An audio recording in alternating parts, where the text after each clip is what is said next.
Hello everyone, ಇವತ್ತು ನಾವು ಹೆಲ್ದಿಯಾಗಿ ನುಗ್ಗೆಕಾಯಿ ಸೊಪ್ಪನ್ನು ಬಳಸ್ಕೊಂಡು ಯಾವ ರೀತಿ ಕಾಳು ಪಲ್ಯವನ್ನು ಮಾಡ್ಕೊಳ್ಳೋದು ತಿಳ್ಕೊಳ್ಳೋಣ. ಫಸ್ಟಿಗೆ ನಾವು ಯಾವುದಾದ್ರೂ ಇಲ್ಲಿ ನಾನು ಹೆಸರು ಕಾಳನ್ನು ಕುದಿಸಿಟ್ಕೊಂಡಿದ್ದೀನಿ.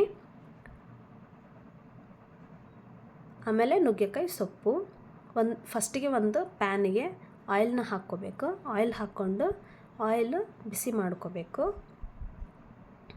ಆಯಿಲ್ ಬಿಸಿ ಆದ ತಕ್ಷಣ ನಾವು ಇಲ್ಲಿ ಜೀರಿಗೆ ಮತ್ತು ಸಾಸಿವೆ ಹಾಕ್ಕೋಬೇಕು.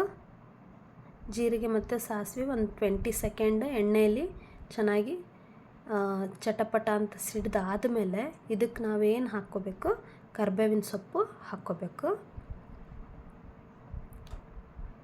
ಕರಿಬೇವಿನ ಸೊಪ್ಪು ಹಾಕ್ಕೊಂಡು ಕಟ್ ಮಾಡಿ ಇಟ್ಕೊಂಡಿರ್ತೀವಲ್ಲ ಉಳ್ಳಾಗಡ್ಡಿ ಅಥವಾ ಈರುಳ್ಳಿ, ಅದನ್ನು ಸೇರಿಸ್ಕೋಬೇಕು.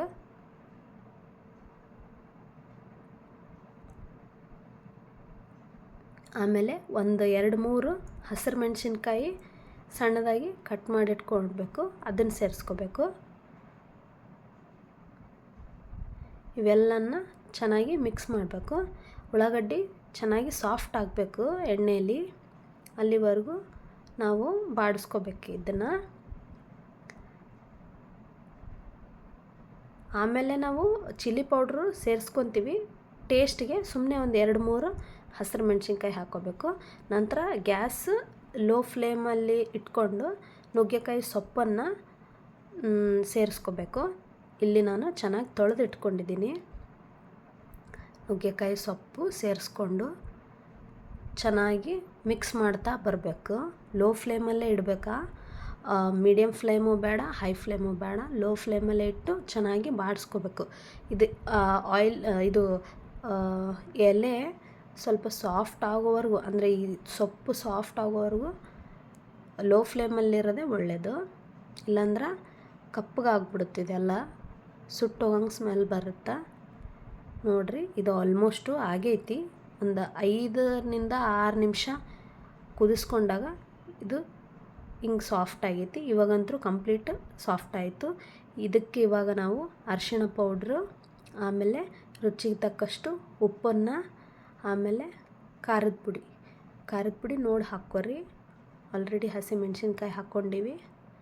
ಎಲ್ಲನೂ ಹಾಕಿ ಚೆಂದಾಗಿ ಮಿಕ್ಸ್ ಮಾಡ್ಕೋಬೇಕು. ಚಲೋತ್ನಾಗಿ ಮಿಕ್ಸ್ ಮಾಡ್ಕೋಬೇಕು.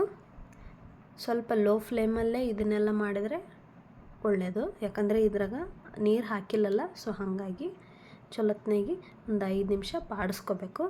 ಆಮೇಲೆ ಇದಕ್ಕೆ ನಾವು ಕುದಿಸಿಟ್ಕೊಂಡಿರ್ತೀವಲ್ಲ ಕಾಳನ್ನು ಸೇರಿಸ್ಕೊಂಡು ಮತ್ತೊಂದು 5 ನಿಮಿಷ ಚಲೋತ್ನಾಗಿ ಹಿಂಗೆ ತಿರುವ್ತಾ ಬರಬೇಕು, ಕೈ ಆಡಿಸ್ತಾ ಬರಬೇಕು.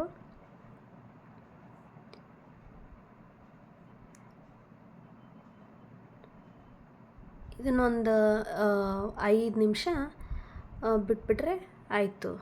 ಹೆಲ್ದಿಯಾಗಿರ್ತಕ್ಕಂಥ ನುಗ್ಗೆಕಾಯಿ ಸೊಪ್ಪಿನ ಕಾಳು ಪಲ್ಯ ರೆಡಿಯಾಗಿ ಹೋಗುತ್ತಾ. ಒಂದು ಸಲ ಟ್ರೈ ಮಾಡಿರಿ. ಪ್ಲೀಸ್ ನನ್ನ ಚಾನಲ್ಗೆ ಸಬ್ಸ್ಕ್ರೈಬ್ ಮಾಡಿರಿ, ಶೇರ್ ಮಾಡಿರಿ, ಕಮೆಂಟ್ ಮಾಡಿರಿ. Thank you for watching my